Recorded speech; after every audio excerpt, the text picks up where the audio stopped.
2 రోజుల క్రితం అనంతపురం నగరంలో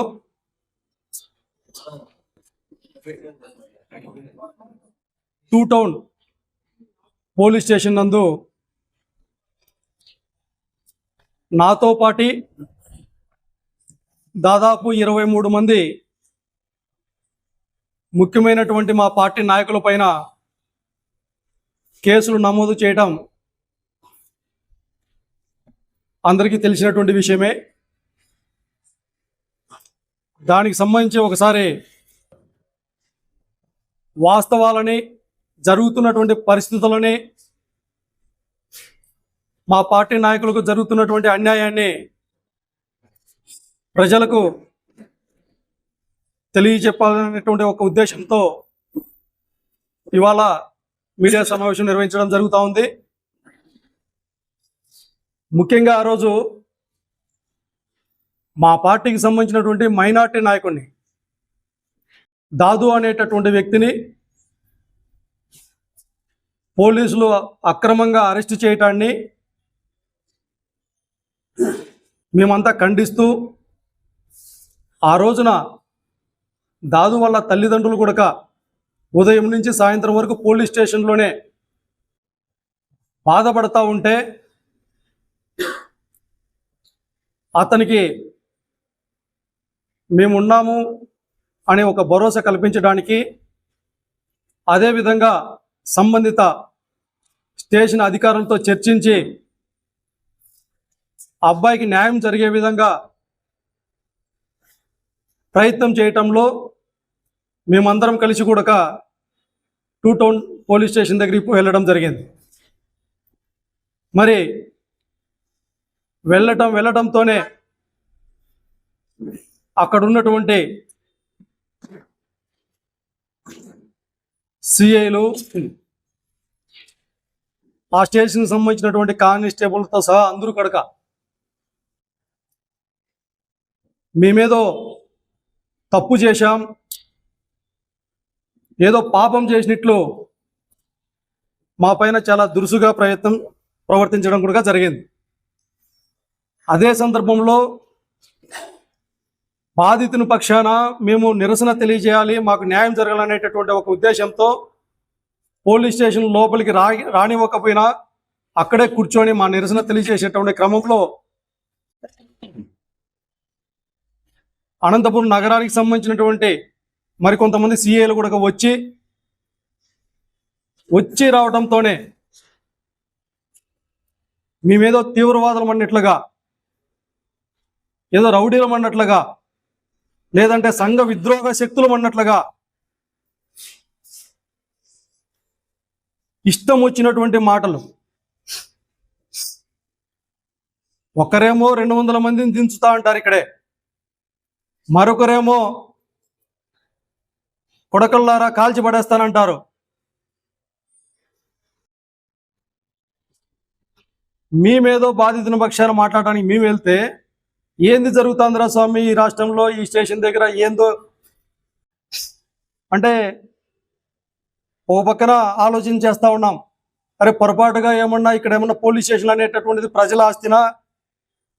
మాకు తెలిసినంత వరకు ప్రస్తుతం ఈ రాష్ట్రంలో ఇప్పటి అయితే పోలీస్ స్టేషన్లన్నీ ప్రజల ఆస్తి, ప్రజల హక్కుగా ఒక ప్రతిపక్ష పార్టీ నాయకులుగా ప్రజా సమస్యల పైన కావచ్చు, మాకు జరుగుతున్నటువంటి అన్యాయం పైన కావచ్చు పోలీస్ స్టేషన్లకి పోవచ్చు.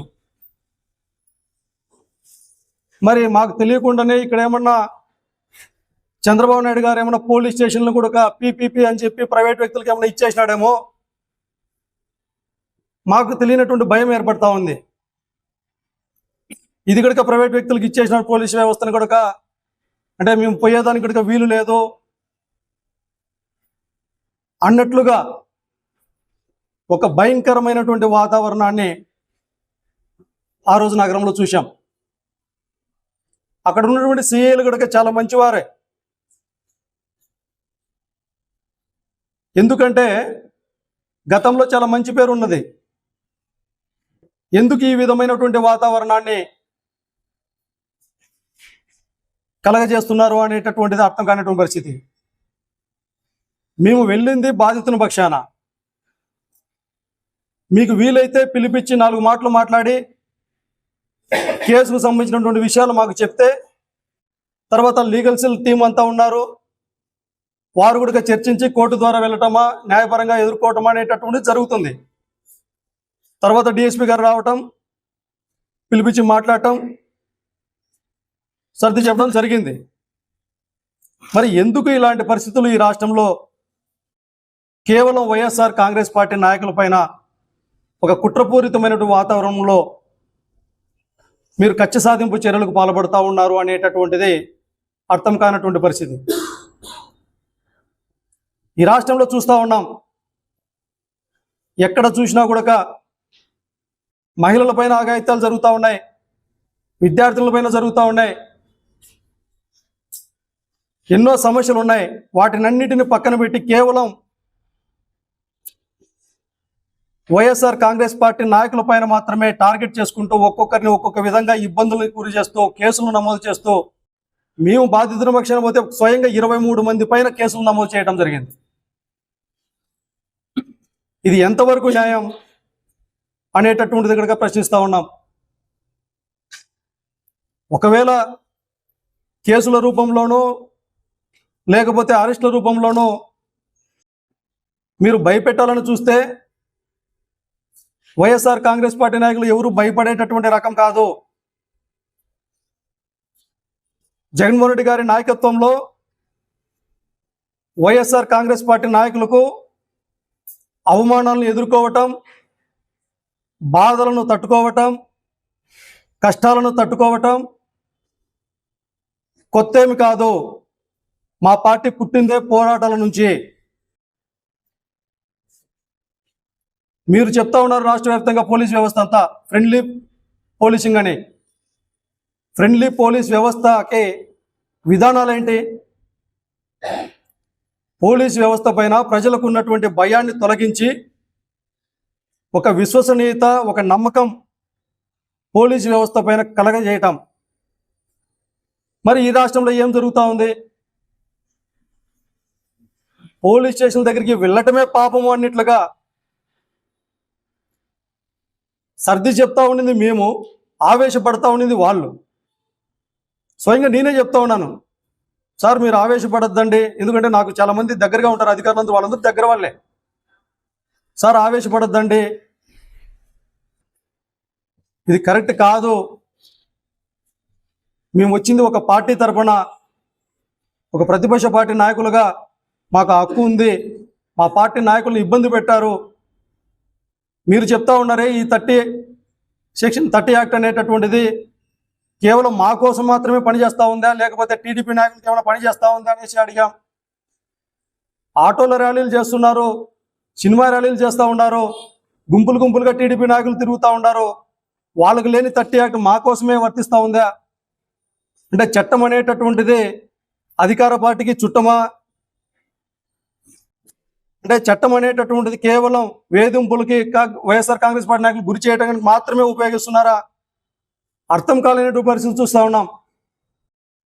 మొన్నటికి మొన్న మా పార్టీ అధినేత జగన్మోహన్ రెడ్డి గారి బర్త్డే సందర్భంగా కొంతమంది అక్కడక్కడ వాళ్ళ అభిమానం కొద్దీ ఏదో పొట్టేలను కోసుకుంటే అది కూడా నేరం అన్నిట్లు, ఘోరాలు జరిగిపోయినాయన్నిట్లు స్వయంగా రాష్ట్ర హోంమంత్రిని మొదలుకొని ప్రతి ఒక్కరు మీడియా సందర్భంలోకి వచ్చి రోడ్ల పైన మా పార్టీ నాయకులందరినీ తీసుకొని వెళుతూ విచక్షణ రహితంగా కొడుతూ అరెస్టులు చేసిన పరిస్థితి.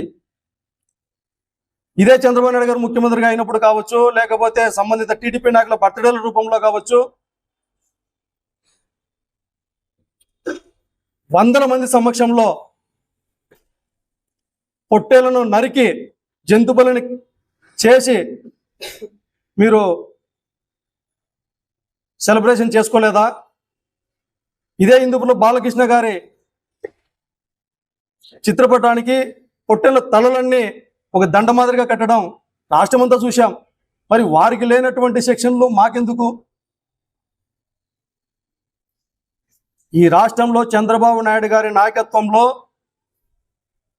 పోలీస్ వ్యవస్థ పైన ఒక అపకీర్తి ఒక మచ్చ ఏర్పడబోతా ఉంది. దయచేసి పోలీస్ వారందరూ గ్రహించండి.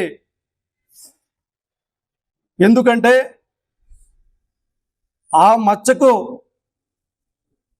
మంచిగా ఉండేటటువంటి మీలాంటి వాళ్ళు బలి కావద్దు, కారకులు కావద్దు అనేసి తెలియజేస్తా ఉన్నాం. ఒకవేళ మీకు రెడ్ బుక్ రాజ్యాంగం అనేటటువంటిది ఉంటే అది తాత్కాలికం మాత్రమే. ఈ రాష్ట్రానికే కాదు దేశానికంతా శాశ్వతమైంది భారత రాజ్యాంగం. న్యాయం వైపున నిలబడేటటువంటి పరిస్థితులు కల్పించండి. భారత రాజ్యాంగం ప్రకారం ప్రజాస్వామ్యాన్ని రక్షించాల్సినటువంటి బాధ్యత మొట్టమొదటిగా మీ పైన మాత్రమే ఉంది. అటువంటి భారత రాజ్యాంగం ద్వారా మా హక్కులను కాపాడుకుంటూ ప్రజా సమస్యల పట్ల జగన్మోహన్ రెడ్డి గారి నాయకత్వంలో అలు పెరగకుండా పోరాటం చేస్తూనే ఉంటామని తెలియజేస్తా ఉన్నాం. మీరు పెట్టేటటువంటి కేసులకో, మీరు పెట్టేటువంటి బెదిరింపులకో ఏ ఒక్క వైఎస్ఆర్ కాంగ్రెస్ పార్టీ నాయకుడు కనుక భయపడడు. ప్రజల కోసం ఒక అడుగు ముందుకే వేస్తారు అనేసి ఈ సందర్భంగా తెలియజేస్తా ఉన్నాం.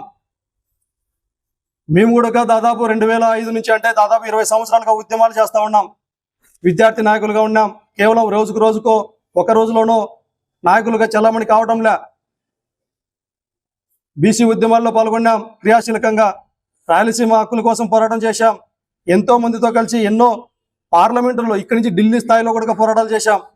ఎక్కడే కానీ ఇలాంటి పోలీసులు అప్పుడు కూడా మా ఉద్యమాలకి సహకరిస్తూ తప్పును తప్పుగా చెప్పారు, మంచి చేసింటే ఎంకరేజ్ చేసినారు, మాకి వెన్నంటి ప్రోత్సహించారు పోలీస్ వ్యవస్థ అంతా.